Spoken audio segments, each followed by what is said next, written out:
Welcome to my channel. Here are 5 things to do in Jamaica, recommended by a local. Let's get into it.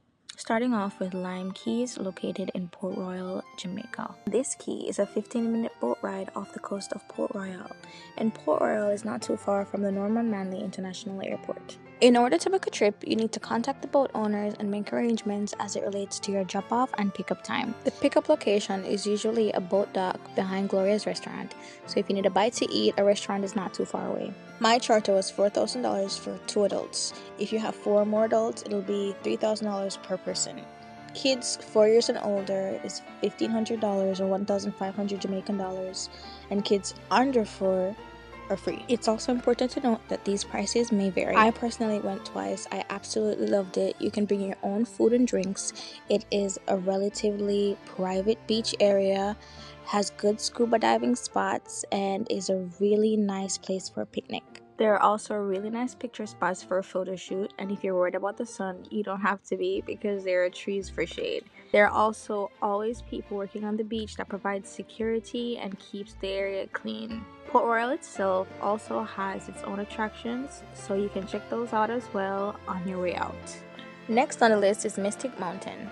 Mystic Mountain is located in Ocho Rios, St. Anne, not too far from the square. You have the option of making a reservation online or paying at the location. Locals pay 5,000 to 7,000 JMD depending on if they're interested in the full package or not. The fee for tourists ranges between $159 to $179 USD. The prices for children may vary.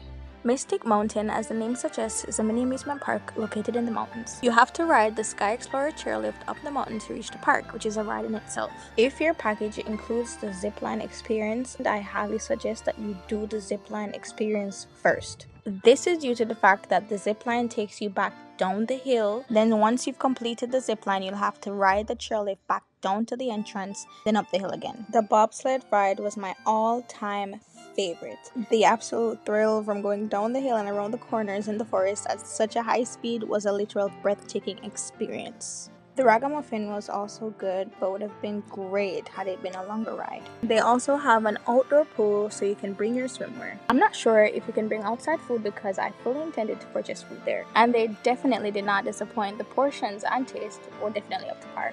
Third on my list is Somerset Falls.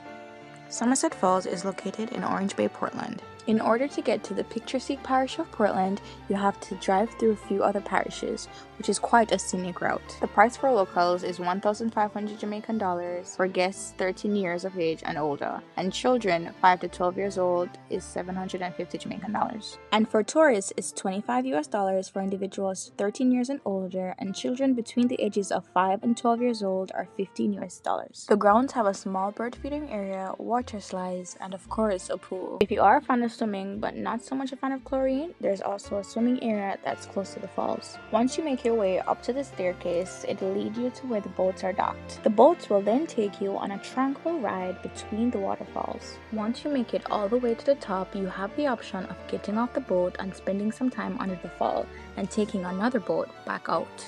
Despite the fact that I keep venturing out on deep waters, I am not a swimmer, so I opted out of that, especially after they mentioned how deep the water was. If you are, however, a swimmer, feel free to take advantage of the full experience. Now let's talk about Appleton Estate's Rum Tour located in Santa Cruz, St. Elizabeth. St. Elizabeth is what Jamaicans would refer to as country, which basically means a parish located on the more rural side of Jamaica. One thing to expect from country parishes are country roads, so brace for a pothole or two and narrow, winding roads. But all in all, getting there is an experience all to itself. As you make your way to your destination, there are little Appleton Estate signs to reassure you that you're on the right path. The price for locals is 3,000 Jamaican dollars per adult, and for tourists is 39 United States dollars per adult. After paying your entry fee and receiving your wristbands, you can make your way over to the bar for your welcome drink.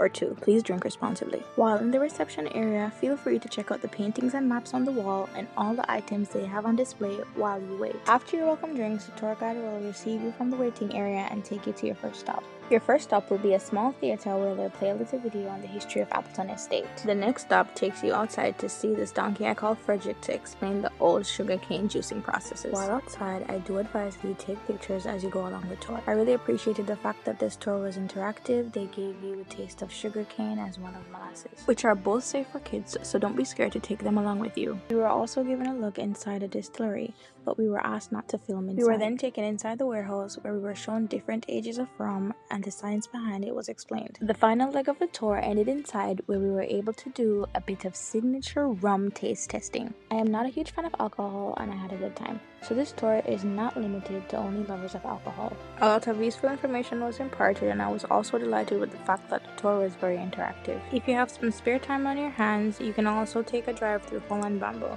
which is about 30 minutes south of the Appleton Estate grounds. Just to be more specific, I'm making reference to Holland Bamboo Avenue, which is a stretch of road with bamboo growing on both sides. The crown of the trees curve inwards, creating a beautiful arch effect. The fifth and final location is Street Food Saturdays, located in Golden Spring, West Rural, St. Andrew. It is absolutely safe to say some of Jamaica's treasures are hidden behind treacherous roads. Street Food Saturday is a small restaurant located on a river. Once you arrive on location, you're received by a host that will check your name on the reservation list. You'll then be shown to the kitchen and helped with bringing your appetizers to your table. You'll be assigned a ticket number to listen out for once your entree is ready. My appetizers included hot vegetable soup, fried bread with roasted peanuts, and my drink was a local brand made with all organic ingredients. Street Food Saturdays is a strict reservation-only restaurant. Here's how to make a reservation. Search for the restaurant's name, Street Food Saturdays, on Instagram. Once you arrive on their Instagram page, click the link attached in their bio. The link will take you to the restaurant's Linktree account, which has their reservation links as well as other information such as their location. The restaurant is open 2 Saturdays and 1 Sunday each month. Select the date that will be best for you and it'll then take you to the reservation information. Read the information carefully before completing the form.